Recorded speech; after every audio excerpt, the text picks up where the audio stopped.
सृष्टियों की तरह देवताओं सके समन्वयों हमें और कहाँ तक कहें प्राणियों को अभीष्ट है। प्राणियों को अभीष्ट माने ये सभी के हित में है, इतना नहीं है, क्योंकि जो भगवान का यजन है इससे बड़ी समाज की भलाई आप नहीं कर सकते।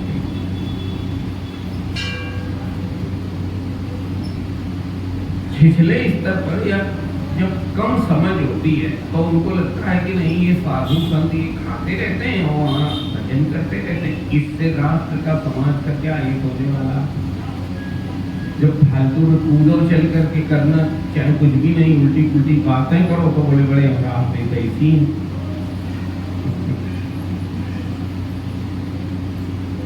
सच में अगर आप भजन करते हो जीवन में तो आप सबके हितैषी हो, राष्ट्र के भी, मानवता के भी, अपने भी, परिवार के भी।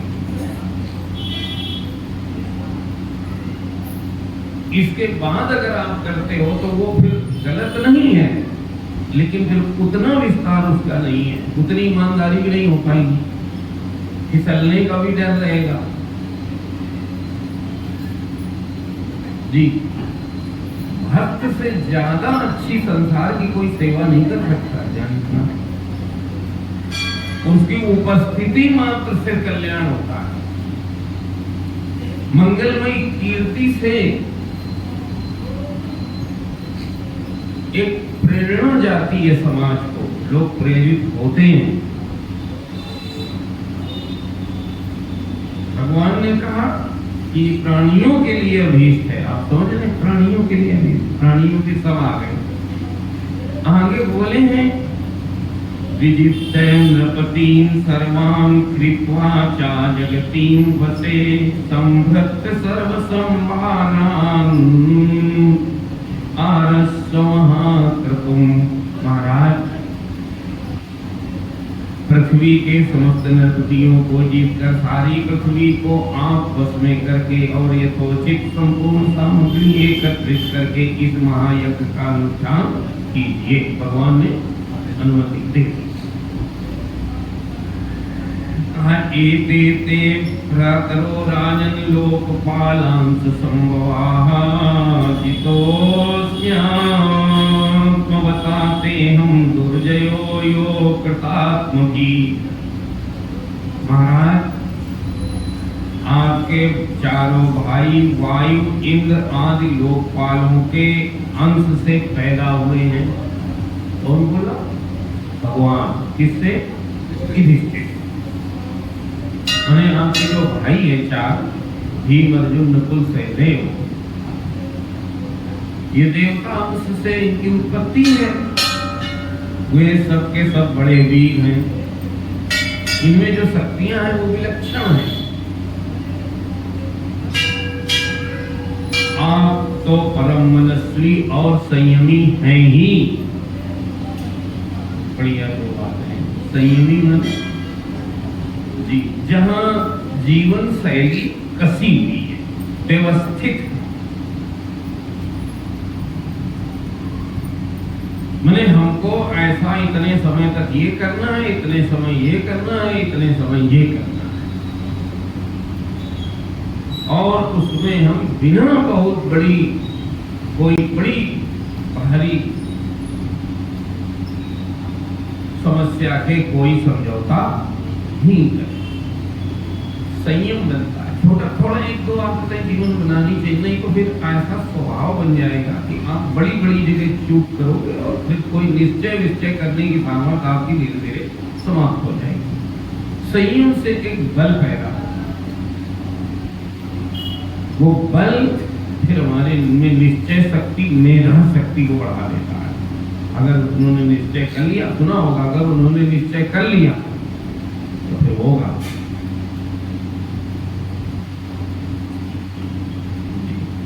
नहीं तो आप छोटी चीज में भी को नहीं अपना पाओगे, वहां भी चूक करोगे। धीरे धीरे प्रकृति स्वभाव बना लेती है ना, एक तरह का बन जाएगा। तो कहा युधिष्ठिर जी के लिए आप संयमी और परम मनस्वी। परम मनस्वी माने आपका जो मन का जो प्रवाह है वो ऊर्ध्वगामी है, सीधी दिशा में चलता है। धर्म की ओर चलता है, परमात्मा की ओर चलता है, लक्ष्य की ओर प्रवाहमान मन को कहते हैं परम मनस्वी। अगर आप परम मनस्वी नहीं है तो मनी नाम किधर को बहने लग जाए, है ना? तो फिर है तो युधिष्ठिर के लिए बोल रहे हैं। एक बात और कि अगर हमें आपको अपना मानव जीवन सफल करना है तो फिर ये दो चीजों का अपने जीवन में आदर करना पड़ेगा। परम मनस्वी की ओर सावधानी रहे कि हमारा कितना है, थोड़ा आप बनाओ बाकी भगवान बना ले। लक्ष्य बना नहीं बना, उद्देश्य की का ध्यान हमें है या नहीं है, एक। और संयम, संयम छोटे छोटे लक्ष्य बनाओ फिर उनका पालन करें, धीरे धीरे आदत बन जाती है। फिर हम बड़े बड़े लक्ष्य पर भी अनेकाग्र चित्त नहीं होंगे, एकाग्र हो पाओगे, कंसंट्रेशन पावर आपके अंदर डेवलप हो जाएगा। और अगर आप यहाँ ढूंढ लोगे छोटी छोटी चीजों तो धीरे धीरे घट भी जाती है, ये दोनों बातें हैं जी। तो आगे बोले हैं कि आप परम मनस्वी और संयमी हैं, आप लोगों ने अपने सद्गुणों से मुझे अपने बस में कर लिया। कौन कह रहा? भगवान कह रहे हैं। मैंने भगवान भी बस में होते ही है, मुझे लगता है तीसरी चौथी बार आ रहा। जिन लोगों ने अपनी इंद्रियों और मन को बस में नहीं किया है वे मुझे बस में नहीं कर सकते। एते ते भ्रातरो राजन लोकपालांस शंभवः जितोऽस्म्यात्मवताते हम दुर्जयो यो कृतात्मभिः न कश्चिन्मत्परं लोके तेजसा यशसाश्रिया विभूतिभिर्वा विभवेद तेयोऽपि किं पार्थिवा। संसार में कोई बड़े से बड़ा देवता भी तेज या लक्ष्मी सौंदर्य और ऐश्वर्य आदि के द्वारा मेरे भक्त का तिरस्कार नहीं कर सकता। अगर आप भक्त हो तो ये लाइन आपको बल देगी, विश्वास करो आप जी। क्योंकि जब अगर कोई करेगा भी छिछला व्यक्ति ही करेगा तो भगवान दो बातें आपको दे देंगे। एक तो समझ आ जाएगी, हम उसकी बुद्धि ही वैसी है। मुझे याद है बचपन की बात, एक शहद बेच रहा था व्यक्ति गांव में, आज भी याद है, बहुत अच्छी बात है, तो बड़ी छोटी आई, फिर भी पता नहीं कहाँ दिमाग पे वहां गई वो। तो जब उससे कोई पूछता था आप क्या भाव दे रहे हो, तो बड़ी गड़बड़ भाषा में बड़ा ऊट पटांग बोलता था, भाव बोलते लेना देना कुछ नहीं, और वो अपनी भाषा में गिल करके पता नहीं कैसे बोलता। तो लोग उससे नाराज हो गए। बेच रहे हो तो भाव तो पूछे जाएगा, तो तुम इस तरह उत्तर देते। तो फिर उसने हाथ जोड़ के कहा कि हमारी आदत ही ऐसी है, हम आपको गलत मन बोले, हम बोले ही ऐसा पाते हैं।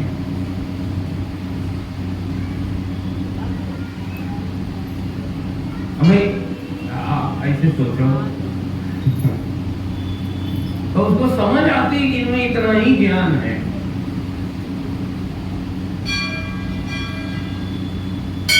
तो वो आपको पीड़ा नहीं पहुंचाता। जैसे कोई पागल जा रहा है, वो मान लीजिए अगर आपके साथ कोई, मान लो आपको कीचड़ फेंके तो क्या करोगे आप, ये बताओ।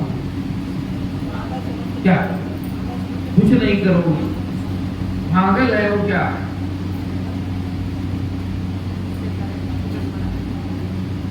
उसमें बल आ जाता है। दूसरे उसको भीतर भगवान एक चमक पैदा कर देते हैं कि जो स्वरूप है ना उसमें पुरस्कार और तिरस्कार का कोई प्रभाव ही नहीं है। समत्वम योग उच्यते, वो निष्प्रभावी है, निर्लेप है, असंग है, सदैव है, अभी भी है।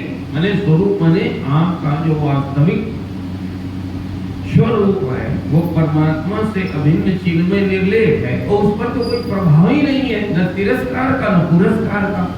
तो वो पुरस्कार पर भूलता नहीं है और तिरस्कार पर जल्दी जल्दी वो टूटता नहीं है। और नहीं तो ये दोनों बातें जीवन में घटेंगी महाराज। जरा सा किसी ने हमारे उससे विपरीत बोल भर दिया, रामा रामा क्या सीताराम। देखिए भगवान बोल रहे हैं, कहा उन्होंने संसार में बड़े से बड़ा देवता भी तेज, यश, लक्ष्मी और सौंदर्य और ऐश्वर्य आदि के द्वारा, क्योंकि ये चीजें सेवा समाज में होता है। ऐसे लोग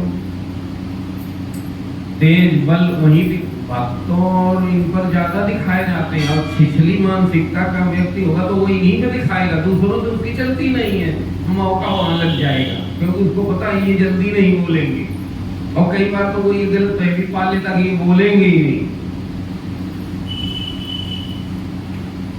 तो जो छिछली मानसिकता का है उसकी बात बता रहे, गंभीर मानसिकता वाले लोग तो अच्छा, इसमें दो बातें, जो इनका अपमान तिरस्कार करेगा बाहर वो भीगी बिल्ली रहता है, आप देख लेना, कोई उसमें दम नहीं है, उसकी छिछली मानसिकता, तो वो तो एक परिस्थिति का लाभ लेने की कोशिश करता है, और जो वास्तव में भीतर से मजबूत होगा ना, वो बड़ों के सामने, परमात्मा और इस तरह के लोगों के सामने कभी बहादुरी दिखाने की कोशिश नहीं करेगा। वो फिर वो व्यक्ति बाहर बलवान होगा, उसे बाहर कोई आंख नहीं दिखा सकता। ये बात भगवान राम ने परशुराम जी के सामने बोली कि आप संत हो,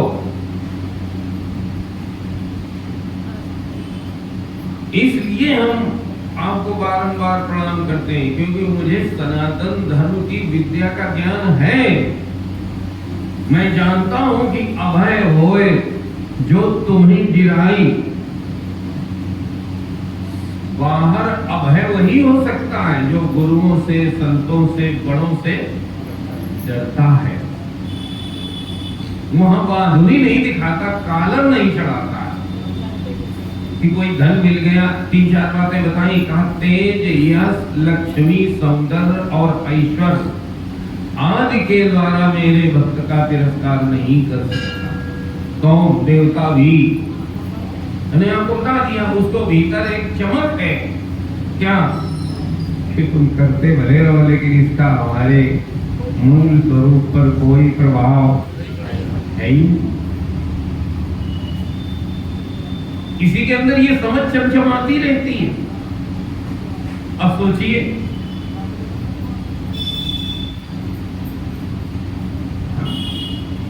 अब उसको क्या है, वो भीतर भीतर मुस्कुरा रहा, बाहर से भले मुंह बना, व्यवहार बनाना भी पड़ता है। नहीं, लोग कहेंगे बड़ा बेशरम आदमी, लोग कह डालेंगे तो बनाना पड़ता है। आपको निवेदन करूं, पूजनी श्री शंकराचार्य जी महाराज की माता जी खत्म हो गई, तो पुत्रों में लोगों ने जाके कहा कि महाराज आप एको ब्रह्म जो परमात्मा में रमण करते हो, आपको तो ये ममता वमता है ही नहीं, तो आप क्यों रो रहे हैं? बोले हम इसलिए रो रहे हैं, हम नहीं रोएंगे तो अभी हमें अनिष्ठुर कहा जाएगा। और व्यवहार में तो जरूरी है।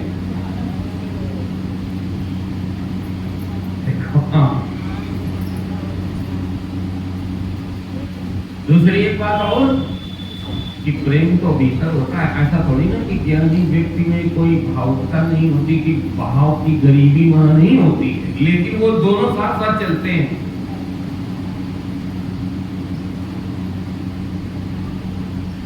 भगवान ये कहते हैं भक्ति करने का कितना बड़ा लाभ है। आप देखो तो देवता आपका तिरस्कार नहीं कर सकते, और क्या चाहिए। और नहीं तो महाराज, आप घर के बाहर निकले, पड़ोसी ने जरा सा मुस्कुरा भर दिया, आग लग गई, तो तिरस्कार तो हो ही गया। जब प्रभावी हो गया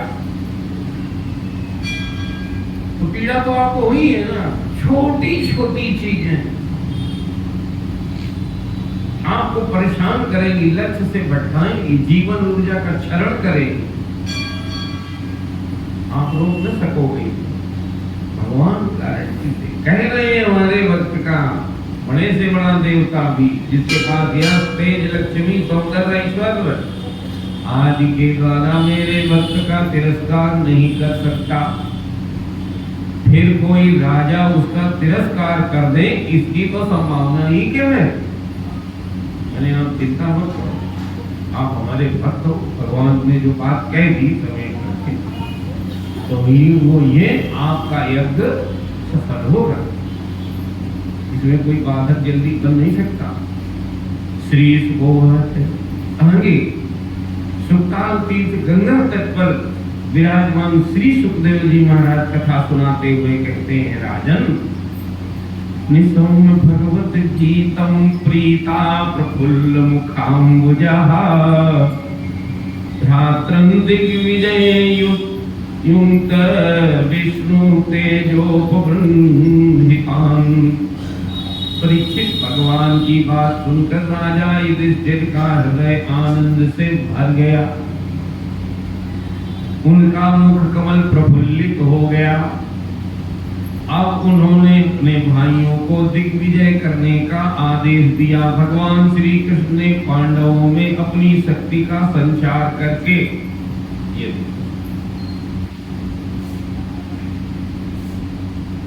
अत्यंत धीरे से भगवान भक्त के लिए कर देते हैं, वो जान भी नहीं पाता, शक्ति का संचार कर दिया। और फिर कहा अब शक्ति दिखाई किसमें देगी, पांडवों में, लेकिन है किसकी, भगवान। अब गलती हो सकती है क्या, हमने ऐसा कर दिया, बेवकूफी है कि नहीं है, ये फिसलन है, ये हमसे भक्ति से तो अभिमान आएगा। और अगर ये बात बनी रहे कि भगवान ने आशीर्वाद दिया, तो क्या हम नहीं कर सकते, ये बताएं आप। अगर भगवान हमें शक्ति का संचरण कर दे तो हम क्या नहीं कर सकते, लेकिन फिर ये याद बना रहे कि जो हम कर्ता भाव मुझमें नहीं है, ये पावर भी मेरी, ये भूल के करोगे तो अभिमान बढ़ाओगे। यही अंतर है भक्त और अभक्त में। भक्त ये जानता है कि मेरे द्वारा जो हो रहा है वो परमात्मा या सुनिए महाराज। अब फिर आगे कहा कि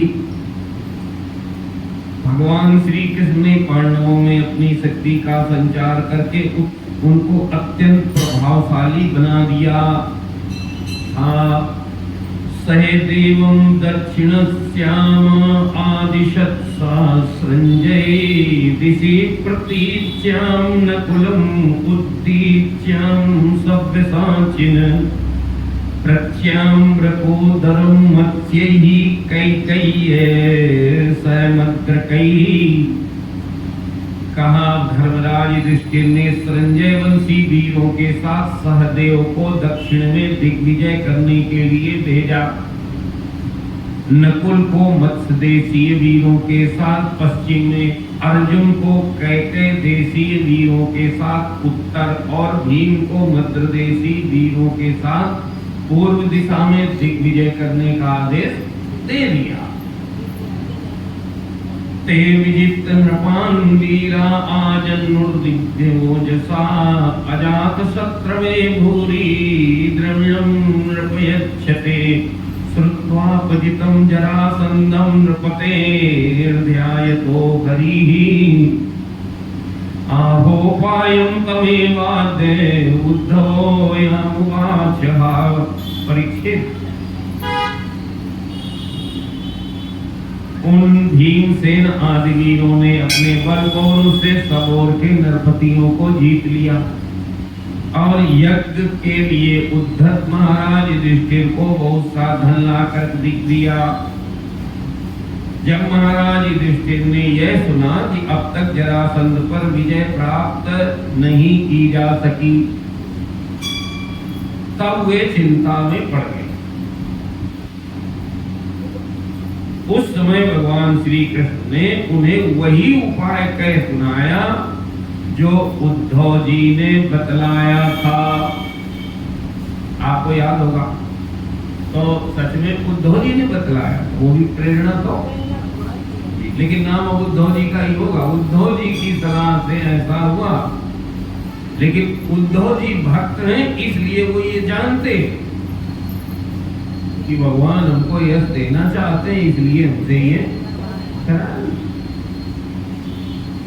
यही चूक है, ये महाराज फिसलन है। आपको निवेदन करूं,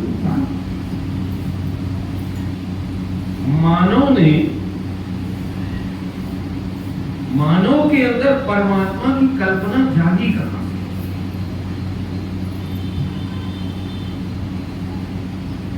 क्योंकि भगवान को तो किसी ने देखा नहीं। ये कॉन्सेप्ट आया कैसे कि कोई भगवान भी है?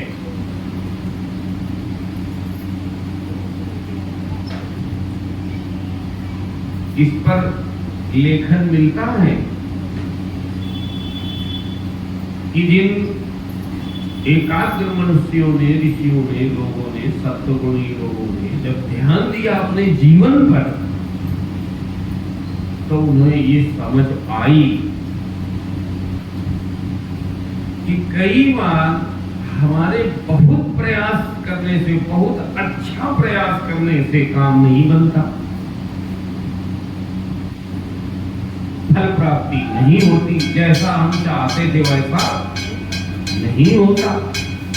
तो जब हमने सारे प्रयास किए हैं, पूरी ऊर्जा एनर्जी लगा दी है, तो भाई क्यों नहीं होता?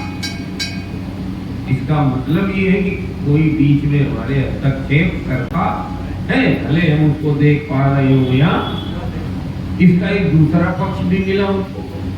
कई बार हमारे जीवन में ऐसे फल, ऐसी उपलब्धियां और ऐसे सफलता मिलती है सरलता से कि हम खुद ही देखते रहे और हमें पता है कि जितना मुझे मिला है इतना तो मैंने जो नहीं किया था। तब उनको फिर लगता है कि कोई तो है, लगा। ऐसे मनुष्य ने देखे ये विचार, भगवान का जो विचार है, ऐसे शुरुआत इसकी हुई है मनुष्य में। उस पर उन्होंने सोचा कि इतना तो हमने किया ही नहीं था जितना हमें मिल रहा है, तो ये हो कहां से रहा?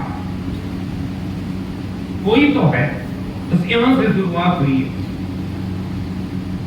और एक बात और निवेदन करूं, अगर ठिठक करके थोड़ा शांत होकर के आप अपने जीवन में भी विचार करो तो बहुत सारी चीजें आपको दोनों पक्ष की मिल जाएंगी। और ऐसा कोई धरती पे है नहीं जिसके जीवन में परमात्मा का हस्तक्षेप ना हो। बस अंतर इतना है कि उसने कभी ध्यान नहीं दिया उस बात पर। वो भोग और संग्रह में इतना उल्टा लटका रहा कि समय नहीं है उस पर ये सब सोचने का। बात ये है ना, सत्संग कभी गया नहीं। आप सोच के देखिए, आपके पूर्वजों ने, ऋषियों मुनियों ने उस पर ठिठक करके फिर विचार किया, तब ये वहां से विचार निकला कि नहीं, कोई है जिसका हस्तक्षेप न केवल मेरे जीवन में, पूरी सृष्टि पर है। फिर खोज शुरू हुई, तो वो कौन है, कहां है? ये भी विज्ञान है ना। फिर उन्होंने वो व्यवस्थाएं, और जैसे उन्होंने खोज की और वो लाभान्वित हुए, उस विधि को जब उन्होंने लेखन में दे दिया, उसी का नाम पड़ा वेद, पुराण, शास्त्र। और क्या ये ऐसी कोई महिमावंत कोई सत्ता है जिसके पूजन करने, जिसके ध्यान करने से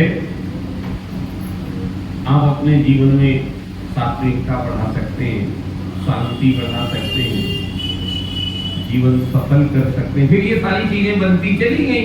फिर वो एक कालखंड में भगवान के विविध रूप आए, शिव आए, भगवान कृष्ण आए, राम आए, देवी जी आई, बहुत कुछ भी होता चला गया, लेकिन शुरुआत जो है वो वहीं से है। यहां से मनुष्य में संचरण हुआ इस बात का कि कोई है। फिर परमात्मा विविध नाम रखे गए, फिर खोज की गई। सबसे पहले ओम का उच्चारण उनको समझ में आया, फिर जैसे जैसे अवतार होते गए वैसे वैसे नाम होते गए, फिर बहुत विस्तार होता चला गया। मैं निवेदन आपको कर रहा था, अगर हम ध्यान देंगे ना तो हमारे आपके लिए जीवन में हस्तक्षेप तो है, ध्यान देकर। तो मैं निवेदन कर रहा था महाराज कि वो चारों भाइयों को जो उन्होंने भेज दिया है,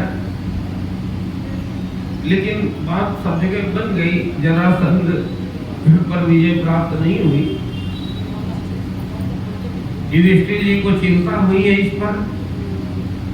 तब भगवान ने उन्हें वही उपाय सुनाया। कौन? उद्धव जी ने क्या उपाय बताया जी, कि भीम और अर्जुन के साथ भगवान आप स्वयं जाओ। तो भगवान ने कहा होगा कि नहीं भाई हम भी जाएंगे और हमारे साथ ये 2 लोगों को भेजो, यही तो सुनाया था। लेकिन देखिए ये बात भगवान ये नहीं कह रहे, हमने बताया था। क्या कह रहे? उद्धव जी ने बताया था। तो बड़ाई किसको दे रहे? भक्त इस बात को जानता है, बात इतनी है। अभक्त इस बात को नहीं जानता है, तो भक्त भक्ति बढ़ा लेगा, अभक्त अभिमान बढ़ा लेगा, ये बात है। आगे सुनिए महाराज। तो कहा भीमसेन अर्जुना कृष्णो ब्रह्मलिंग धरास्त्रया जगमुर्गिरिव्रजं तात बृहद्रथ सुतो यथा परीक्षित। इसके बाद भीमसेन, अर्जुन और भगवान श्री कृष्ण ये तीनों ही ब्राह्मण का वेश धारण करके गिरिव्रज गए। वहीं जरासंध की राजधानी थी, तो गिरिव्रज नाम है उस नगर, मगध देश नहीं, बिहार में है इस समय। कहते गत्वा तीर्थे वेलायां गृहेषु गृहमेधिनं ब्रह्मण्यं समयाचेनं राजन्या ब्रह्मलिंगिनः।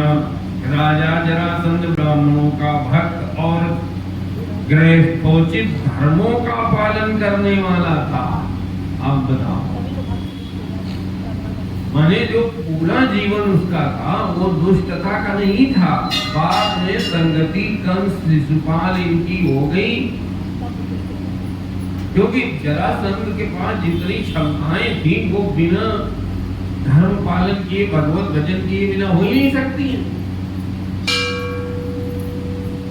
लेकिन वो ऊपर जाकर के कहीं बिगड़ गया। अब देखिए 2 बातें उसमें हैं। एक तो वो ब्राह्मण भक्त है, ये बड़ी बात है,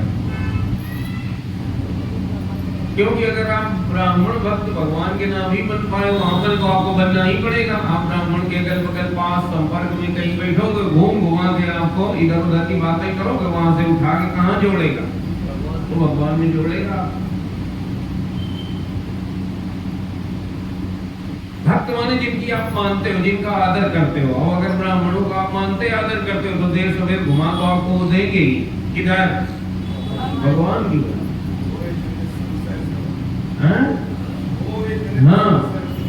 वो स्वामी जी ने पहली लाइन लिखी सबसे पहले, बंदो प्रथम महीसुर चरण। ब्राह्मणों को पृथ्वी का देवता का, बातें बनाने के कारण थोड़ा देवता का, प्रबल भक्ति होने के कारण देवत्व तो है उसमें। बंदहु प्रथम, द्वितीय नहीं, क्या क्या बिटिया? प्रथम। जो क्या नाम है आपका? जोर से बोलो, क्या? बंदहु प्रथम महीसुर चरना, मोह जनित संशय सब हरना। आपने कल संशय के बारे में सुना था, सबसे घातक चीज जीवन में है यहीं से कथा शुरू हुई है इस शब्द को लेकर के। भरद्वाज जी ने जो याज्ञवल्क्य जी से प्रश्न उठाया, तो नाथ एक संशय बड़ मोरे। ध्यान, आप अच्छे श्रोता हैं। और करगत वेद तत्व सब तोरे। और वो संशय मिटाने की सामर्थ्य आपके हाथ में है, मुझे पता है। यही से शुरू हुई है कथा, पढ़िएगा आप। तो संशय क्या है? बोले संशय सर्प ग्रसन उर गादा, समन सुकर्कश समन विषादा। का वो जो सुकर्कशा चीज जीवन में है और जो विषाद है, विषाद दुख का बड़ा भाई है।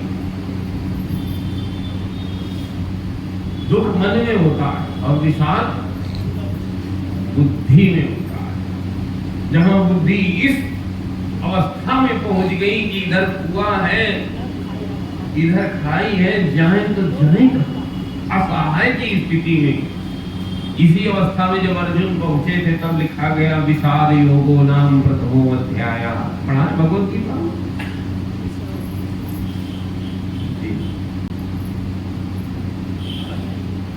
तो कहा संशय सर्प है। ध्यान रखना, अगर हमारे भीतर, हम आपको नहीं बोलेंगे लेकिन हम लोग अपनी जांच स्वयं करें। भगवान के बारे में अगर संशय है तो भी वो सांप है, संशय सर्प भय रहेगा। अच्छा, सांप अगर अगल बगल रहेगा तो भय रहेगा कि नहीं रहेगा? भले नाम दिख रहा हो लेकिन कोई कही दे कि घर में सवेरे दिखा था आपकी कोठरी में, वहां पे सोफा के नीचे, उसके बाद कहाँ गया मुझे नहीं पता। नहीं, ऐसे भीतर संशय है। किसके बारे में? भगवान के बारे में।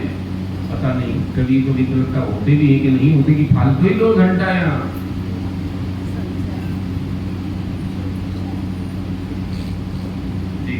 अपना स्वरूप निर्लेप है या लिपायमान है, इसमें संशय है, पता ही नहीं है। रूप के बारे में तो जानकारी हमें आपको है, स्वरूप के बारे में नहीं है, पता नहीं। बातें कही जाती, होता भी है कि नहीं होता। हम पता लगे भगवान में समर्पण करने टाइम लगाएं और पता नहीं हमको शाश्वत शांति मिलेगी कि नहीं मिलेगी। संशय तो है।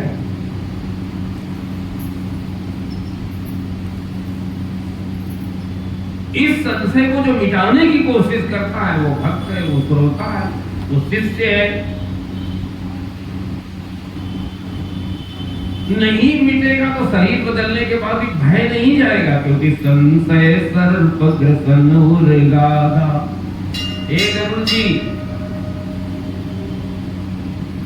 ये भीतर का सर्प है। बाहर के तो आपने बहुत देखे होंगे, बाहर वाले तो चले भी जाते हैं।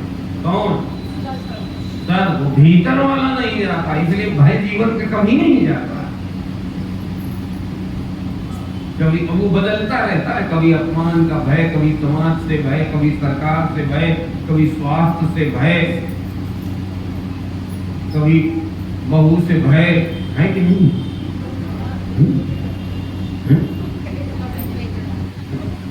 अच्छा चलो बदल देते, कभी सास से भय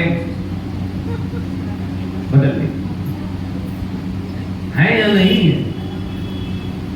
देखो, रहता ही है, वो रूप बदल के रहता है, नाम बदल के रहता है। उपाध्याय जी ईमानदारी से बताओ है कि नहीं? उसने नाम रूप बदल लेता है वो, लेकिन वो रहता है। क्योंकि भविष्य नाम की चीज आपके पास रहेगी तब तक जब तक संशय, और भविष्य है तो भय है। भय हमेशा भविष्य से होता है, वर्तमान से कभी भय नहीं होता। भूतकाल से ग्लानि हो सकती है, भय नहीं हो सकता। भूत माने जो बीत गया, अब उससे भय क्या? जो घटना था वो जल्दी घट गया, ग्लानि हो सकती है। अगर कुछ गलत घटा है तो ग्लानि, भय नहीं हो सकता। वर्तमान आपके सामने है, इसमें तो भय होने का कोई मतलब नहीं।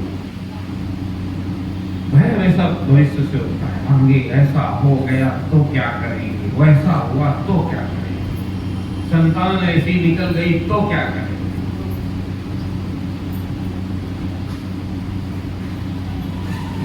संशय है कि नहीं? ये भय संशय के कारण है। संशय सर्पग्रसनयुर्गाधा, यही संशय भगवान भगवती सती का मिटाना चाहते थे। जब नहीं मिटा तो कहते हैं मोर्यो कहे न संशय जाई और विधि विपरीत भलाई नहीं। संशय रहेगा तो भलाई नहीं होगी। वो स्वामी जी को बार बार कहते असंशय आनत उर्माही और ज्ञान विराग सकल गुण जाही।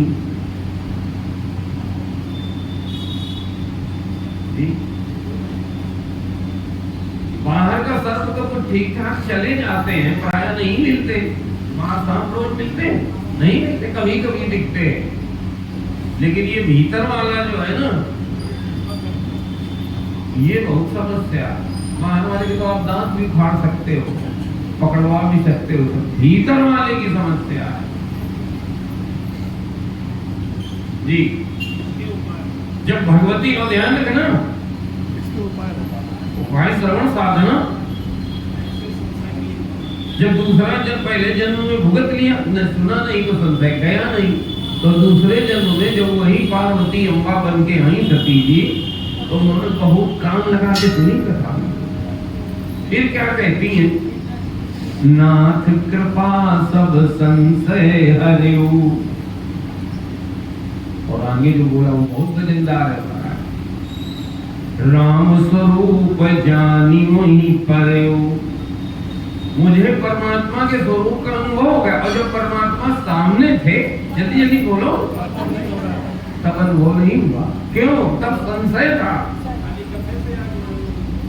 जी। और केवल श्रवण से, केवल श्रवण साधना बनी, संशय समाप्त हो गया। तो आप जी, तो आगे बोले हैं कि जरासंध, राजा जरासंध ब्राह्मणों का भक्त जी, और गृहस्थोचित धर्मों का पालन करने वाला था। ये शक्तिशाली होना स्वाभाविक है। धर्म पालन आप करोगे, आपने भीतरी और बाहरी शक्तियां आनी तय हैं, शक्तिशाली रहोगे। धर्म में लचर पचर करोगे, धर्म होने खत्म, तो आपकी शक्ति छीन रहेगी।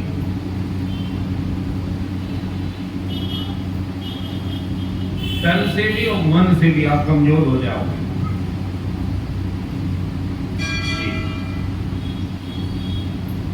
लचर पचर मन करेगा। बोले हैं धर्मों का पालन करने वाला, उपरयुक्त तीनों क्षत्रिय ब्राह्मण का वेश धारण करके। उपरयुक्त माने तीनों, उपरयुक्त तीनों, जो तीन नाम बताए गए, भीमसेन, अर्जुन और भगवान, तो आप कथा में ले चलते कहा उपरयुक्त तीनों क्षत्रिय। ये है कौन तीनों? क्षत्रिय ब्राह्मण का वेश धारण करके अतिथि अभ्यागतों के सत्कार के समय जरासंध के पास गए। ब्राह्मण बन के गए, क्योंकि अब देखो वो ब्राह्मण भक्त है, लेकिन उसका भी लाभ है एक दृष्टि से देखिएगा।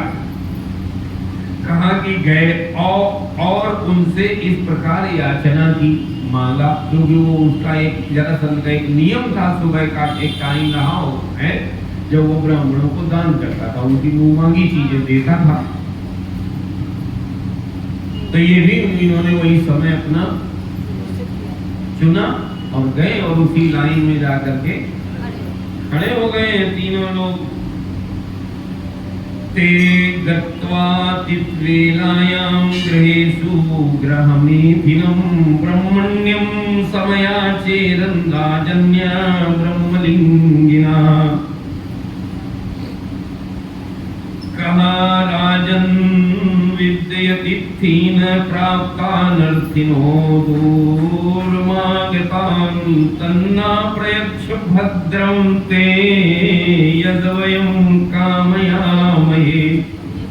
ब्राह्मण बन करके खड़े हैं वहां और जब वो जरासंध आया उस समय पर तो बोले राजन आपका कल्याण हो, हम तीनों आपके अतिथि हैं, बहुत दूर से आ रहे हैं। आवाज से हमें लगा ये वो दो लोग नहीं बोले हैं, ये भगवान ही बोले हो, ये बढ़िया बोल देते हैं। आंखें भी आ रही हैं। बहुत दूर से आ रहे हैं, अवश्य हम यहाँ किसी प्रयोजन से आए हैं,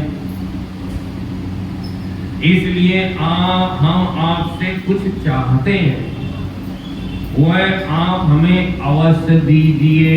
किं दुर्मर्षतिक्षूणां किं कार्य समाधुरी किं न देयं वदान्यानां का परासं दर्शिनां। तितिक्षु पुरुष क्या नहीं सह सकते। अब सुनो भैया, जा भगवान की जरासंध से क्या बोल रहे हैं, माने आप तितिक्षु हो, एक तरह से प्रशंसा हो रही है और एक तरह से ये सही भी है। तितिक्षु माने ये लक्षण है संत का, साधु का। तितिक्षवा कारुणिका जी, तितिक्षु माने हाँ, अभी हिंदी में शब्द नहीं बनेगा, संस्कृत में तितिक्षवा है। तितिक्षु शब्द संस्कृत का है। जब कोई व्यक्ति भगवत प्रेम के लिए, जीवन लक्ष्य के लिए सहन करता है, उसको तितिक्षा बोलते हैं। उस सहन सामर्थ्य का नाम, किस सहना तो बहुत तरह से पड़ता है, बहुत जगह। हम सहोगे नहीं तो क्या करोगे, ऐसी परिस्थितियों में भी सहना पड़ता, तो क्या उसको तितिक्षा बोलोगे? हमने आपको निवेदन किया, शास्त्रों में कसी हुई शैली में शब्द का प्रयोग होता है जी। तितिक्षा का हिंदी में अगर आप अर्थ करोगे तो सहना, तो सहन तो बहुत प्रकार से करना पड़ता है। कहते हैं दुधारू गाय की, जल्दी जल्दी बोलो, दो लातें सही जाती है, तो सहन सामर्थ्य तो है, लेकिन तितिक्षा नहीं है, स्वार्थ है, कहीं मजबूरी है, कहीं बदले की भावना है, तो आप उसे तितिक्षा नहीं बोल सकते। ध्यान रखना, तितिक्षा बोला जाएगा तो देखिए क्या बोल रहे हैं भगवान, तितिक्षु पुरुष क्या नहीं सह सकते। बड़ा उत्तम श्लोक है। दुष्ट पुरुष बुरे से बुरा क्या नहीं कर सकते। जब दुष्टता है तो वो अपने स्वार्थ के लिए कुछ भी करने को तैयार है। अब कंस में है तो वो चाहे बहन के ही पुत्र हो, चाहे एक नहीं 6 हो, और चाहे वो नवजात हो। अब नवजात शिशु से तो कोई दुश्मनी, जल्दी जल्दी बोलो, नहीं हो सकती। लेकिन नहीं, हृदय में क्रूरता है, दुष्टता है, तो कौन सा अपराध अवसर मिले वो नहीं करेगा। अवसर न मिले तो अलग बात है, अवसर न मिले तो सभी ईमानदार हैं, उसमें उलझन क्या। सच में हमारे भीतर का स्वरूप तो तभी समझ में आता है ना कि कितने गहरे पानी में, जब अवसर हो। हाँ, अब दंगल ही हो तो आधु तो है ही, क्या बात है। तो क्या बोले हैं, दुष्ट पुरुष बुरा से बुरा क्या नहीं कर सकते, उदार पुरुष क्या नहीं दे सकता। दे डाला महाराज शिवी जब कबूतर के प्राण बचाने के लिए खुद ही तराजू में बैठ जाते, तो बताओ इससे ज्यादा देने के लिए है ही क्या। बोले हमें खा लो, कथा आपको पड़ी हो। श्री हरिचंद नरेशा और सहे धर्म हित कोटि कलेसा। अब क्या नहीं सह सकता, उदार पुरुष क्या नहीं दे सकता। अगर प्राण दे देते हैं तो अब इससे और क्या चाहिए। ये उदारता, दयालुता, कृपालुता। और समदर्शी के लिए पराया कौन है।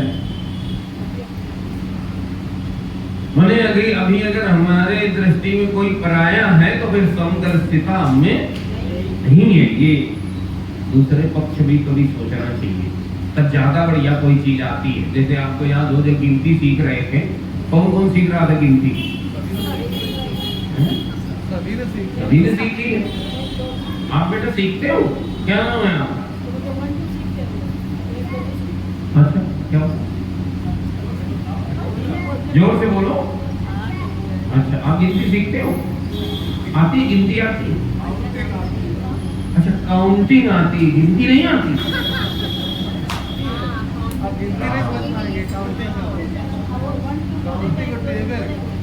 ये बोलते हैं।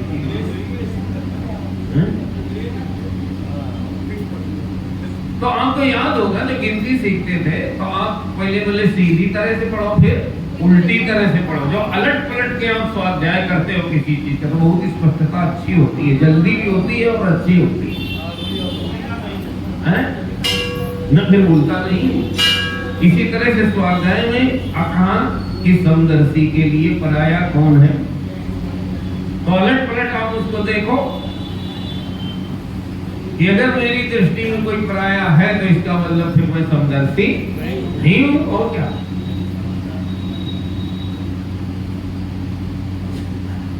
जी, जैसे जैसे आप भगवान का भजन करोगे ये सद्गुण आप में अपने आप आते चले जाएंगे। क्योंकि भगवान का नहीं, किसी का चिंतन आपका मन करेगा। तो मैंने बहुत बार आपको निवेदन किया, एक मन नाम की चीज आपके पास है, वो जिससे जुड़ेगी उसके गुण आप में उतार देगी। दही जलेबी से जोड़ के देखो आप, कभी 9:30 के पहले न जोड़ना, गुण आ जाएगा। अरे ये मन का काम यही है, चाहे जहां से जुड़ेगा उसके गुण आप में वो उतार देगा। और ये समदर्शिता भगवान का गुण है। वो कहते हैं समदर्शी मोहि कहा सबको। कौन कहता भगवान? अगर आप भगवान का चिंतन करोगे तो आप में उतर जाएगा, आ जाएगा। इसीलिए क्या कहा जाता है, मन भगवान में लगा। भगवान की एक सरल विज्ञान है कि मन जहां लगेगा, एक बात हो, नहीं लगाओगे तो अपने आप लगेगा, लगेगा जरूर। अगर आप लगाओगे तो आप चयन कर सकते हो कहां लगाना है, कहां जल्दी जल्दी बोल नहीं लगाना। इसी का तो नाम साधना है। जो साध के लगा देता है, जिसने चिन्हित कर रखा है, जिसने निश्चय कर रखा है कि मुझे मन यहाँ लगाना है और इतने बजे लगाना है, नहीं लगाओगे तो कहीं न कहीं तो वो लग ही जाएगा। और मन की महाराज अधोगति है। मन की क्या है? अधोगति। अगर आपने छोड़ दिया तो नीचे को जाएगा। नीचे ही मिले कीच जल संगा। गोस्वामी जी बड़ी कृपा कर रहे हैं, बोले गोस्वामी तुलसीदास जी महाराज की। जैसे जल को अगर आप छोड़ दोगे तो नीचे को जाएगा, ऐसे मन को अगर आप बिल्कुल स्वतंत्र छोड़ दोगे तो वो अधोगामी होगा। तो क्या करो? बोले बुद्धि के क्लास से पकड़े रहो। एक बुद्धि नाम की चीज आपके पास है ना, वो अगर सबल रहेगी तो ये नीचे को नहीं जाएगा। क्योंकि निर्णय करना उसी का काम है, निर्णय करना मन का काम नहीं है। ऑप्शन देना मन का काम। संकल्प विकल्प वो खड़े करेगा, निर्णय बुद्धि करेगी। और बुद्धि सबल और सशक्त होती है केवल सत्संग से। बुद्धि सत्य पक्षपातिनी है। बुद्धि भगवान के अत्यंत करीब रहती है। ध्यान रखना, आपकी बुद्धि कमजोर हो तो उसकी चले भले नहीं, लेकिन वो बात हमेशा सही करेगी। आप गलत बात सोचो, मनीराम तो कह देंगे अरे यार ठीक है सब कह रहे हैं, लेकिन मानो भले ना, लेकिन बुद्धि भीतर से जल्दी जल्दी बोलो कि गलत है। उससे कहा भले न करो, लेकिन वो बताएगी जरूर, गलत है ये। इसीलिए बुद्धि को कमजोर करने के लिए अपराधी लोग पहले व्यसनों का सेवन करते हैं, मदिरा आदि पी लेते हैं या कुछ और नशे करते हैं, तो बुद्धि की क्षमता को मार देते हैं, नहीं तो कर ही नहीं पाएंगे। गलत कार्य आप बुद्धि को इग्नोर, अपमानित किए बिना कर ही नहीं सकते, नहीं कर सकते।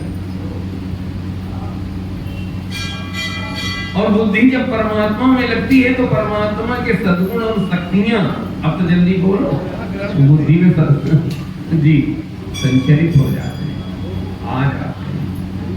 फिर उसके निर्णय जी, फिर उसमें मेधा, फिर उसके संकल्प अलग तरह के होते हैं।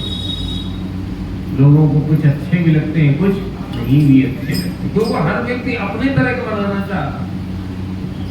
तो मैं निवेदन कर रहा था, बढ़िया है ये श्लोक है, बता दूं आपको, 10वें स्कंद उत्तरार्ध में 72वें अध्याय का 19वां श्लोक है, बड़ा अच्छा है।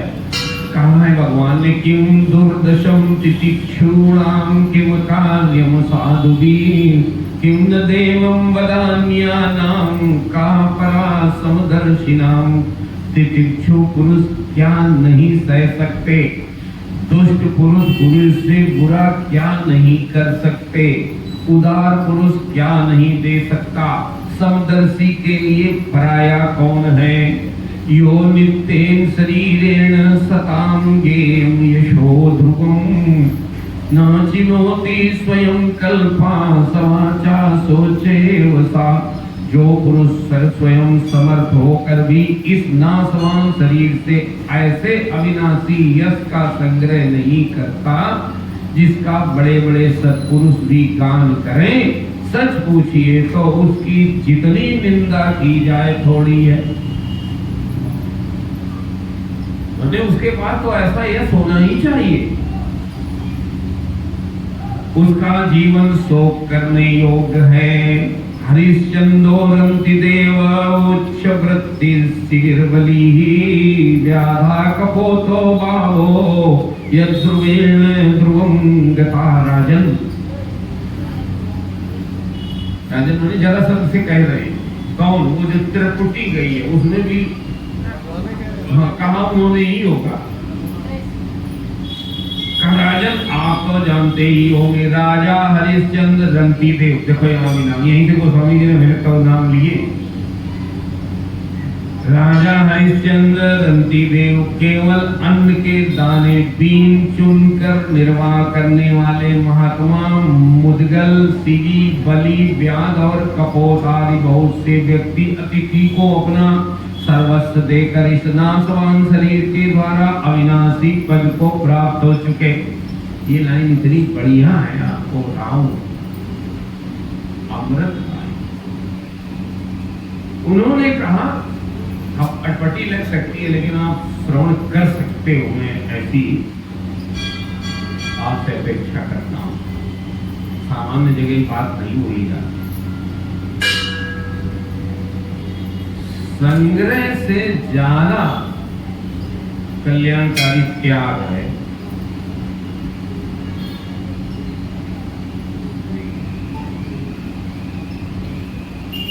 हमको कई बार लगता है, और संग्रह हो और त्याग न हो तो ध्यान रखना यही समस्या का कारण होता है। दोनों साथ साथ चलेंगे। अच्छा मान लो संग्रह आप करते रहो, ओम संकेत में बता रहे है ना, और त्याग न हो,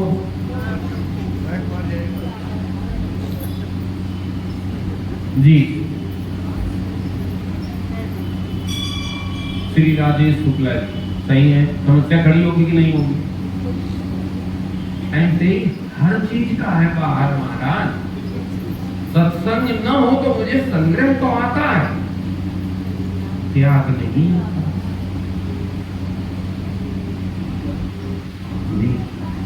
और उसमें भी संग्रह त्याग न बिनु पहचाने। क्या त्याग है, क्या संग्रह है, उसकी पहचान होनी चाहिए, इस विवेक के लिए जरूरत होती है सबको। तो बोले हैं कि अपना सर्वस्व देकर, देखो यहाँ तो शब्द ये सर्वस्व दिए बिना अविनाशी पद को माने परमात्मा को प्राप्त नहीं हो सकते। अगर आप बचा के रखोगे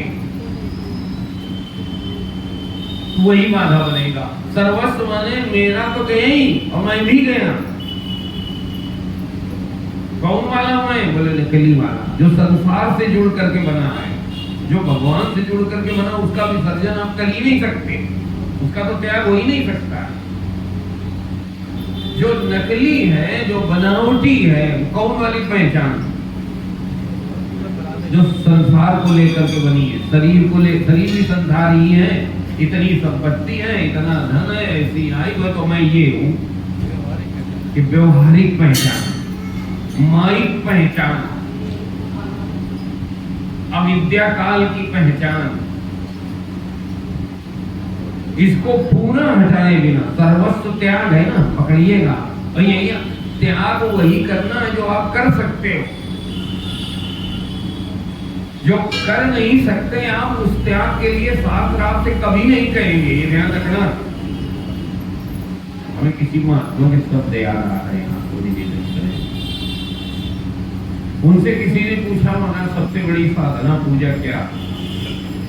बोले बस यही है, जो नहीं करना चाहिए वो तुम न करना। बस जो नहीं करना चाहिए वो न करना, तो जो करना चाहिए वो अपने आप होने लगेगा। उन्होंने तो ये कहा भाई झूठ नहीं बोलना चाहिए, तो आप ना बोलो, तो फिर क्या होगा? अब जल्दी जल्दी बोलो तो सच रह जाएगा। बड़े अच्छे ये हमें लगता है परम पूजनीय स्वामी शरणानंद जी महाराज के वाक्य याद आ रहा है। अपने देश में एक बहुत बड़े संत हुए पहले, स्वामी शरणानंद जी महाराज। उन्होंने किसी का मार्गदर्शन ये किया था, बोले जो नहीं करना चाहिए वो तुम छोड़ दो, बस बात बन जाएगी। तो हमें कह रहा था त्याग उसी का हो सकता है जो पहले से आपकी नहीं है, जो आपकी है उसका आप त्याग कर ही नहीं सकते। सच बात यही है, परमात्मा आपके उन्हें आप छोड़ नहीं सकते, और संसार आपका है नहीं इसलिए वो आपके पास सदा रह नहीं सकता। अच्छा लग सकता है लेकिन सही यही, थोड़ा सा तो बात चर्चा होनी चाहिए ना। देखिए यहाँ लाइन बोली है, भगवान ने कहा कि व्यक्ति अतिथि को अपना सर्वस्व देकर इस नाशवान शरीर के द्वारा विनाशी पद को प्राप्त हो चुके हैं, नाम लिए उन लोगों के। लेकिन सर्वस्व देकर, बचा के रख के नहीं। इसलिए आप भी हम लोगों को निराश मत कीजिए। तथापि यहाँ भगवान ने दूसरे तरह से भूमिका बनाई है। ऐसा जब उन्होंने कहा तो श्री सुखोवाच, सुखदेव जी महाराज कथा सुनाते हुए कहते हैं, आनंद कर बात करें।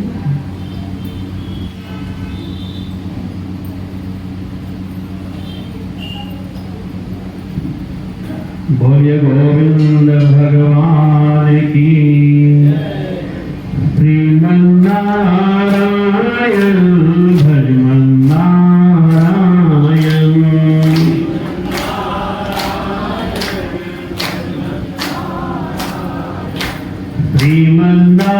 श्रीमन्नारायण भजमन नारायण,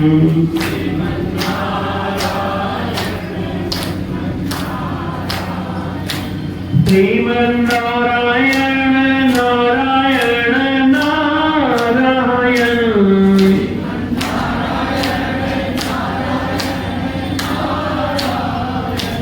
भजमन नारायण नारायण नारायण,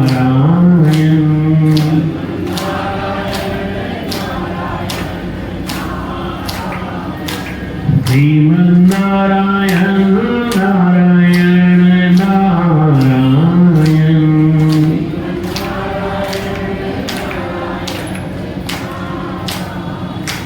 लक्ष्मी नारायण नारायण नारायण,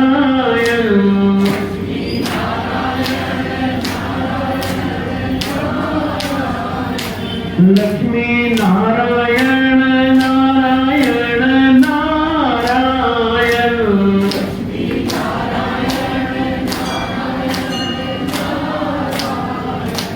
भजमन नारायण नारायण नारायण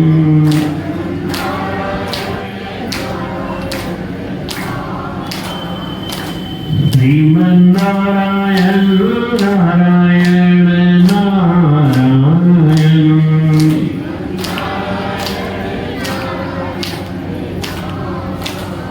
बोलिए लक्ष्मी नारायण भगवान की श्री भगवान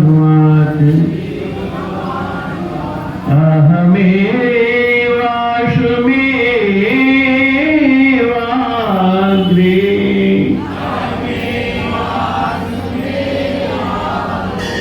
नान्यत् यत् सदसत्परम् पश्चादहं यदेतच्च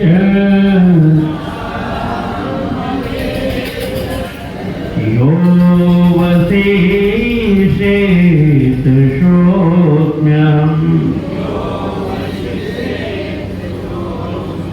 हरितेऽर्थं यत्प्रतीयेत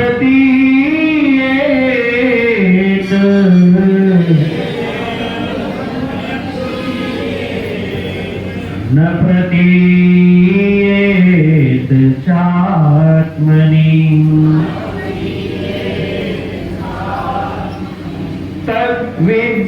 तद्विद्यादात्मनो मायाम् यथा भाषो यथा तमः यथा महान्ति भूतानि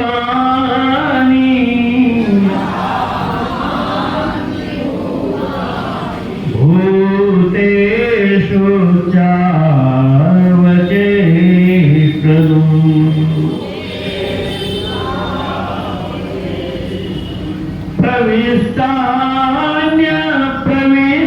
प्रविष्टान्यप्रविष्टानि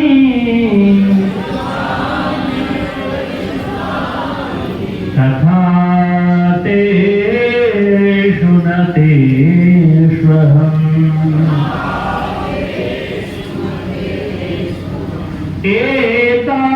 एतावदेव जिज्ञास्य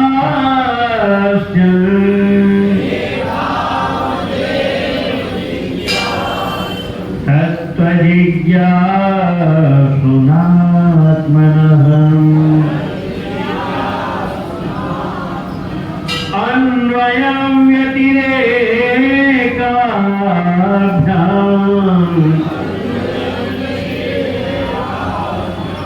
यस्यात् सर्वत्र सर्वदा बोलिए गोविंद भगवान की जय।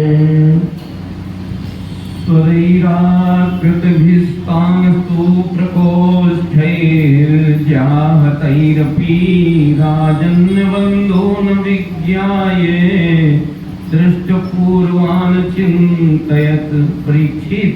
देखो आगे सुखदेव जी महाराज कह रहे हैं मगर देश में जरासंध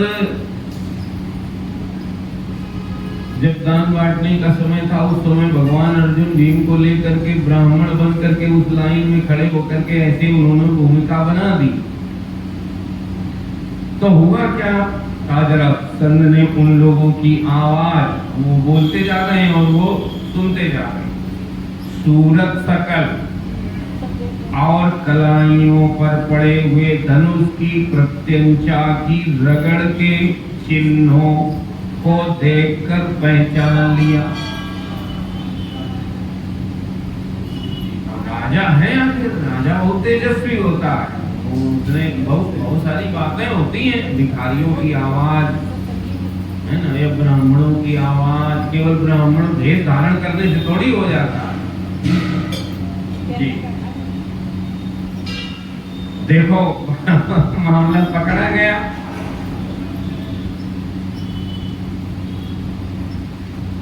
कहा कि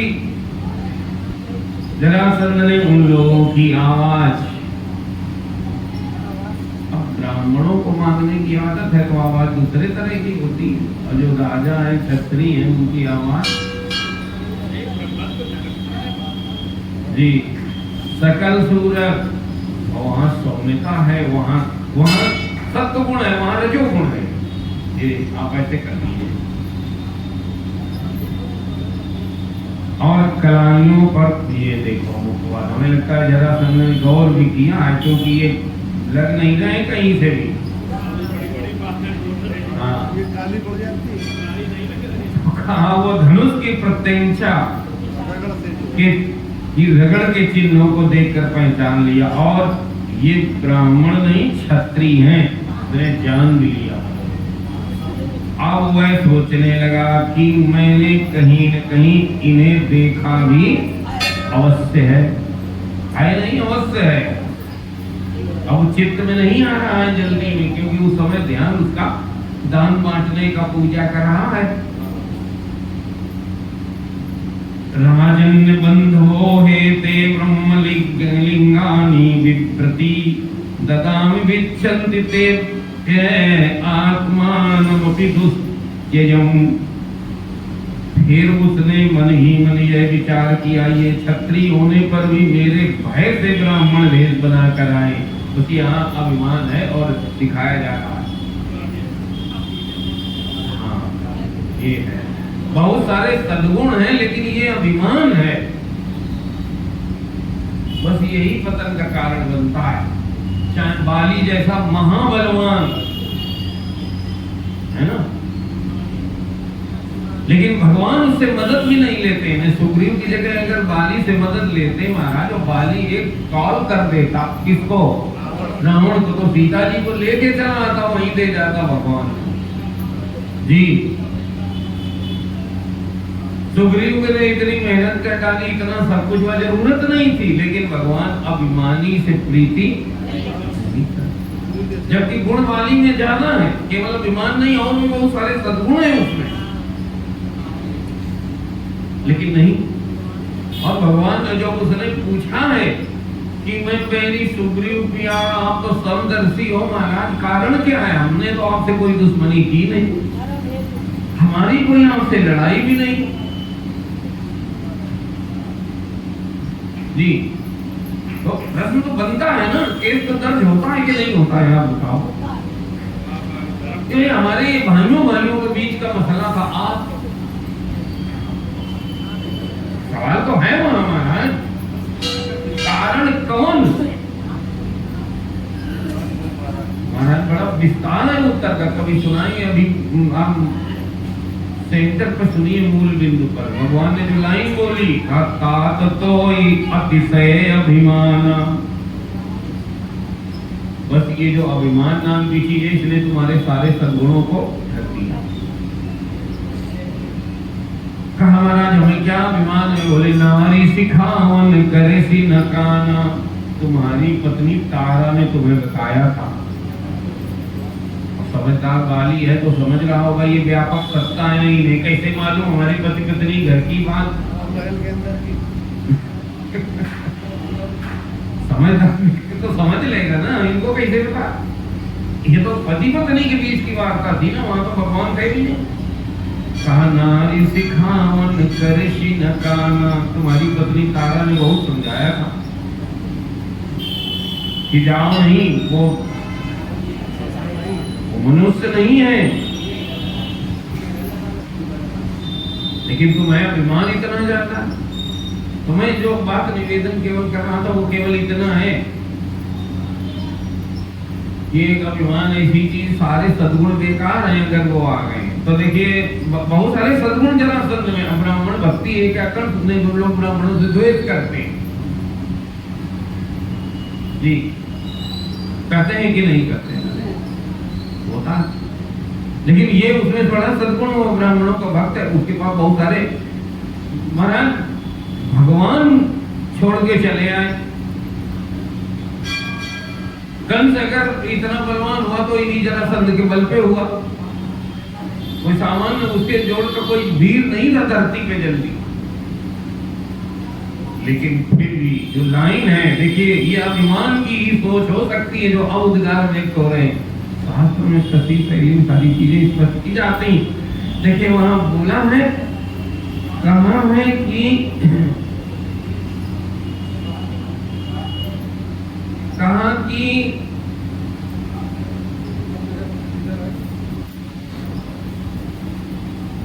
जब उन्होंने देख लिया उसने कि ये क्षत्रिय हैं, तो उसने विचार उस पर किया। कहा फिर उसने मन ही मन विचार किया। अब देखिए क्या विचार किया कि ये क्षत्रिय होने पर भी, ये तो जान गया कि ये ब्राह्मण नहीं है, लेकिन मंगतों की लाइन में, मांगने वालों की लाइन में, ब्राह्मणों की लाइन वैसे कर लो खड़े हैं। तो अब मांगने का तरीका अलग होता है, लेकिन वो एक तरह का है ही है। हमको ही एक उपद्रवी आदमी यहाँ आया था, बाद में वो सब करता रहा। एक दिन वो आओ कहाँ उतरे, बोले भीख मांगने लगे। और हमने कहा अभी कोई प्रमाण की जरूरत है, मांग तो रहे ही है। उसने बड़े चिड़चिड़ाहट और द्वेष में ये बात कही, द्वेष भर करके। हाँ बताया ना कि वो दुष्ट और मूर्ख आदमी के टारगेट यही होते हैं। क्या और कोई होगा तो तुरंत पीटना शुरू कर देगा, उन्हें मालूम है ये धोती करें जल्दी नहीं बोलेगा। और सही है, वो बात की बात है, उसके पहले की है। जब इति हो गई तब वो हुआ, बहुत देर के बाद जब देखा कि नहीं कोई चांस, तब इसके पहले की सब घटनाएं एक बार में ऐसा थोड़ा होता। तो उसने कहा कि भीख मांगने लगो। अरे हमने कहा अभी भी तुमने देखा नहीं है क्या, और हम कर क्या रहे हैं? हम तो माइक लगा के मांग रहे हैं। अच्छा वो कैसे मांगी जाती है? तरीका में भिन्नता है थोड़ी सी। अरे हमने कहा यार तुम्हारी बुद्धि खराब हो गई, मांगने क्या लगे, हम तो माइक लगा के मांगते हैं। चिल्ला चिल्ला जोर जोर। तो ये देखिए फिर उसने मन विचार किया कि ये क्षत्रिय होने पर भी, बस यहाँ विचार में जो भीतर अभिमान वृत्ति है वो बाहर निकल के आ रही है। मेरे भय से ब्राह्मण का वेश बना कर आए। अच्छा बताओ ये लोग भय से आए, वो अपना काम बनाने आए, लेकिन उसको लगता है बस ये अभिमान क्या है कि इस संवेदनशीलता छीन लेता है, समझ चली जाएगी अभिमान में, ध्यान रखना। तब वो रावण ये बोलेगा चाहे हनुमान जी समझावन, वहां को स्वामी जी ने पहला शब्द यही दिया है, बोला पियासी महाभिमान, मिला हमें कभी गुरु बढ़ गया। बताओ हमें समझाने वाला कोई मनुष्य तक नहीं रहा, हमें बनना। अब समझो हनुमान जी महाराज उसको क्या दिखाई पड़ रहे, सोचो आप। यही है अभिमान वृत्ति जितनी बढ़ेगी संवेदनशीलता उतनी घटेगी, यथार्थ को पहचानने में त्रुटियां उतनी ज्यादा होंगी। सुनिए महाराज आगे कहा कि ये भिक्षावान कहा ये क्षत्रिय होने पर भी मेरे भय से ब्राह्मण का वेश बना करके आए हैं, ये भिक्षा मांगने पर ही उतारू हो गए हैं, क्योंकि क्षत्रिय को भिक्षा का अधिकार है। अब ये उतारू है, बिल्कुल देर तक बदल के आ गए। तब चाहे जो कुछ मांग ले मैं इन्हें दूंगा, याचना करने पर अपना अत्यंत प्यारा और दुस्त्यज शरीर देने में भी मुझे कोई हिचकिचाहट न होगी। ये जी है जी, इसमें त्याग दान की क्षमता भी है लेकिन अभिमान भी है, दोनों मिश्रित हैं। कई बार ये मिश्रित चलते हैं। आगे 2 लाइन सुनिए। कहा बलेर्नु श्रूयते कीर्ति विदता दिक्षु कल्मषा ऐश्वर्याग्रसितं स्यापि विप्रा। विप्रव्याजेन विष्णुना, भगवान विष्णु ने ब्राह्मण का वेश धारण करके बलि का ऐश्वर्य धन सब कुछ छीन लिया, फिर भी बलि की पवित्र कीर्ति सब और फैली हुई है। और आज भी लोग बड़े आदर से उसका गान करते हैं। ये सब विचार किसके मन में चल रहे हैं? जरा सब कहाँ है? इसमें संदेह नहीं कि विष्णु भगवान ने देवराज इंद्र की राजलक्ष्मी बलि से छीनकर उन्हें लौटाने के लिए ही ब्राह्मण का रूप धारण किया था। दैत्यराज बलि को यह बात मालूम हो गई थी और शुक्राचार्य ने उन्हें रोका भी, परंतु उन्होंने पृथ्वी का दान कर ही दिया। श्रियं जिहीर्षतेन्द्रियस्य विष्णुवे द्विजरूपिणे जानन्नपि महीं प्रागाद्वार्यमाणोऽपि दैत्यराट जीविता ब्रह्मणार्थाय कोऽन्यथा क्षत्रबन्धुना देहेन पतमानेन नेहता विपुलं यसा।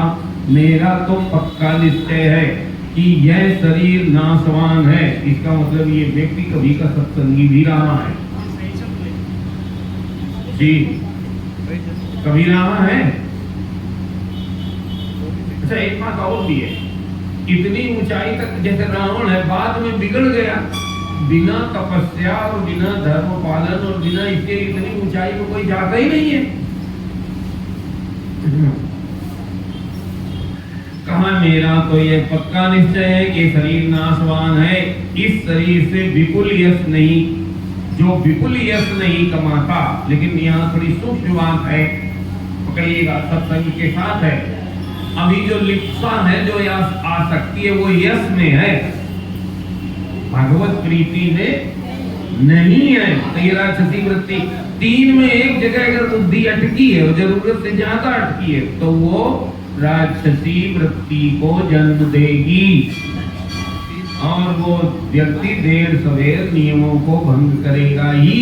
तीन है ये आसक्तियां। कौन?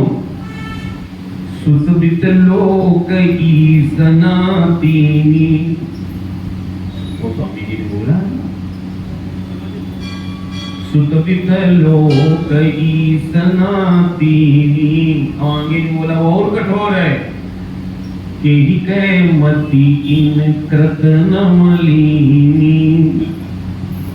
इन तीन ने किसकी बुद्धि खराब नहीं की, अर्थात अगर तीन में एक भी है तो बुद्धि खराब होने से बच नहीं सकती, जगत तय है। और तीन में भी ये जो यश वाली बुद्धि है, ये बहुत, ये सबसे ज्यादा खतरनाक वासना है।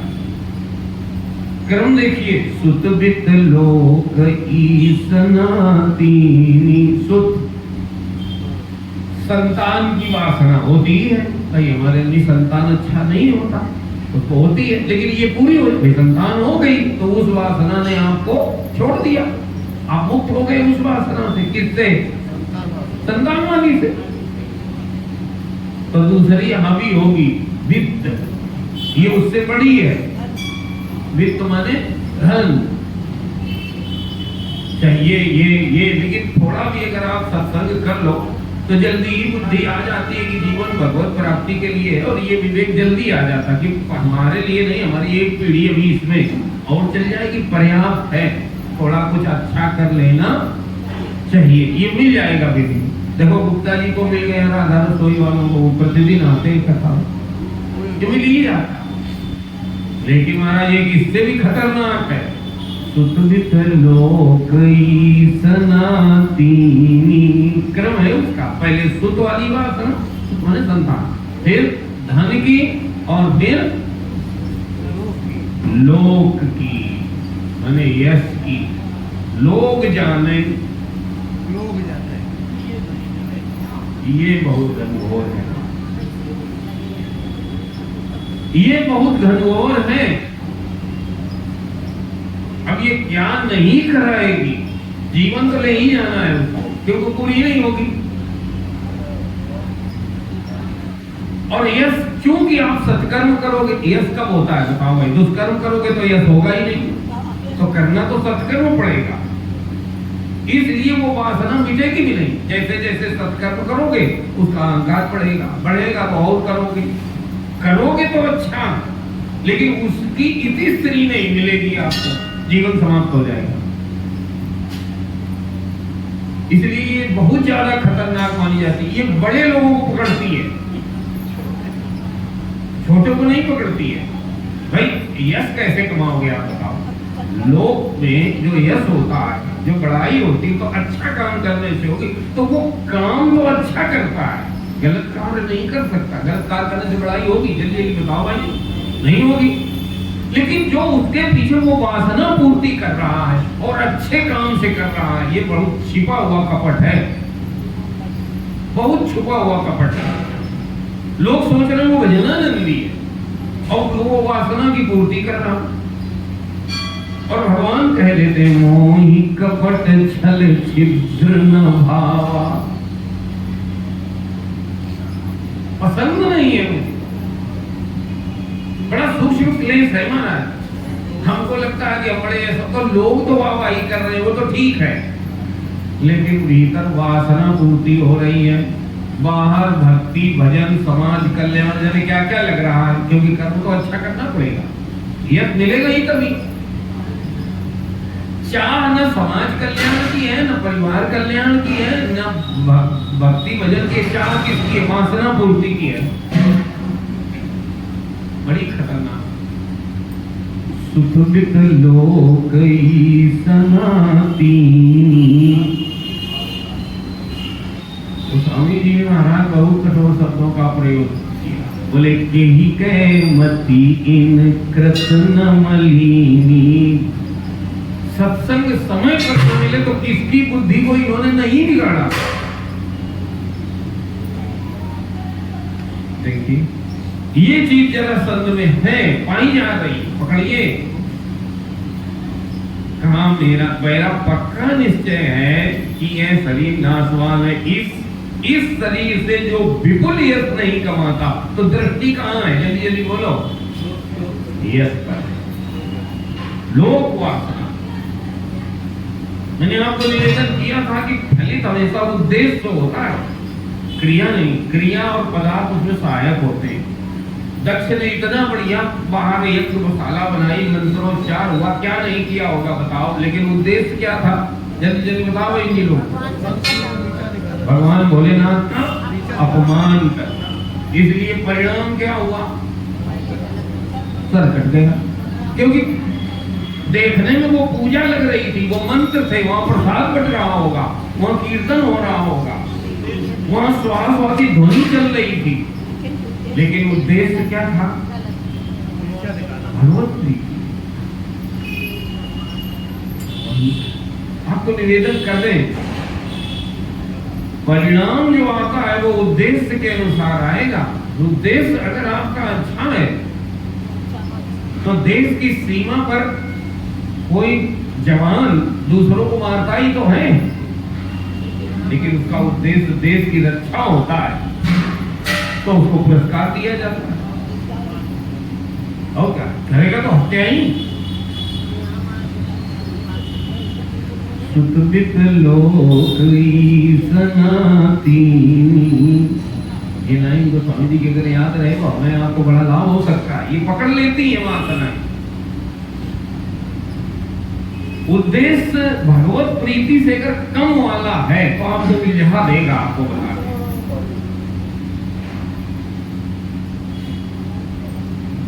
यही कहे मति इन कृति न। उन्होंने किसी एक का नाम नहीं लिया, ये कह दिया ऐसा कोई हो नहीं सकता कि तीन में अगर कोई किसी भी प्रकार की वासना पूर्ति का उद्देश्य लेकर के उसकी बुद्धि मलिन न हो। जी, यही कहे मति इन कृत न मलिनी। तय है अगर ये वासना है भीतर तो आपकी हमारी बुद्धि का मलिन होना निश्चित है। सुनिए महाराज, यही है जरासंध में कहा, इस शरीर से जो विपुल यश नहीं कमाता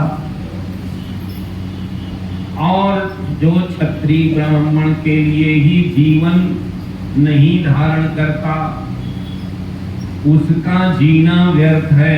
इब्तिदारमति प्राहा कृष्णार्जुन वृकोदरान हे विप्रावेयताम कामो ददयात्मुत्सिरोऽपि वा। परीक्षित, अब देखो नाम ले रहे हैं, केवल कोई आगे की बात कह रहे हैं सुखदेव जी। सचमुच जरासंध की बुद्धि बड़ी उदार थी। देखिए, उपर्युक्त विचार करके उसने ब्राह्मण वेशधारी श्री कृष्ण अर्जुन और भीमसेन से कहा, ब्राह्मणों, जबकि भीतर भीतर जैसे नहीं बोलो तो जान गया, ब्राह्मणों आप लोग मनचाही वस्तु मांग लें, आप चाहें तो मैं आप लोगों को अपना सिर भी दे सकता हूँ। श्री भगवान वाच। जब जरासंध ने ऐसा कहा तो श्री भगवान बोले, वो सब खाया। ठीक, 8 बजे से कल श्रवण करेंगे। परीक्षित, साप्ताहिक परीक्षित के रूप में इस समय तृतीय दिवस पर हैं आदरणीय श्री प्रदीप दीक्षित एडवोकेट जी। कल के परीक्षित के रूप में दीक्षित जी के साथ ही सुरेंद्र सत्संगी जी के द्वारा भी व्यास पूजन होगा, क्योंकि उनकी तिथि तय है। वो 8 बजे से आए हम आरती की ओर चले। हमें लगता है कुछ सूचना, उसके बाद आरती। जैसा कि कल आप सभी को सूचित किया गया था और आमंत्रित भी किया गया था, हमारे सनातन सेवा सत्संग के अध्यक्ष जी जो हमारे विगल में बैठे हुए हैं, आज इनकी ओर से आपको आमंत्रित किया गया है। कार्यक्रम का स्वरूप ये है कि हमारी भाग्यश्री जो अब से 5 वर्ष पूर्व गोलोक धाम की निवासिनी हो चुकी थी, उनकी स्मृति में प्रत्येक वर्ष कुछ न कुछ कार्यक्रम होता है। उसी के तहत आज जो कार्यक्रम है 1 बजे से 5 बजे तक कार्यक्रम यहाँ पे हो रहे हैं। सबसे पहले आप सब आएंगे तो आदर पूर्वक आपको भंडारा करवाया जाएगा। भोजन करने के बाद फिर यहाँ पर काव्यांजलि का कार्यक्रम है। कवि जो आने वाले हैं, जिनको बुलाया गया है, उनके साथ बैठ करके आप सुंदर काव्य पाठ सुन सकेंगे। ये आज का कार्यक्रम है।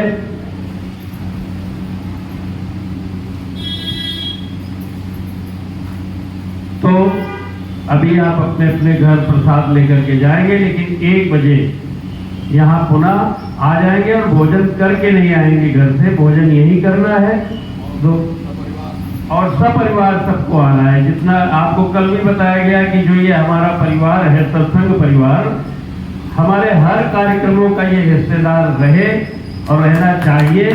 ये हमारा एक परिवार है। इनको अलग से किसी तरह की औपचारिक निमंत्रण की आवश्यकता नहीं होनी चाहिए। यहाँ से दी गई सूचना ही इनके लिए सादर आमंत्रण है और सपरिवार पधारें। 1 बजे से आकर के भंडारा, इसके बाद काव्य पाठ, इसका श्रवण करें। बहुत बहुत धन्यवाद आप सभी को। आरती की ओर चलते हैं। रविवार की सूचना ये है कि शादी की वर्षगांठ और बच्चों की वर्षगांठ आप संकट मोचन प्रांगण में मना सकते हैं। इसकी पूर्व सूचना आप यहाँ पर अवधेश तिवारी को या हमें दे सकते हैं मंत्रोच्चार के साथ, और वो एक शुभ का सूचक मानी जाती है। शुभं करोति कल्याणं आरोग्यं धन संपदां शत्रुविनाशाय दीपज्योति नमोस्तुते। दीपज्योति परम ज्योति दीपज्योति जनार्दन दीपो हरतु मे पापं आत्मज्योति नमोस्तुते। हरि ओम चंद्रमा मनसो जातचक्षुः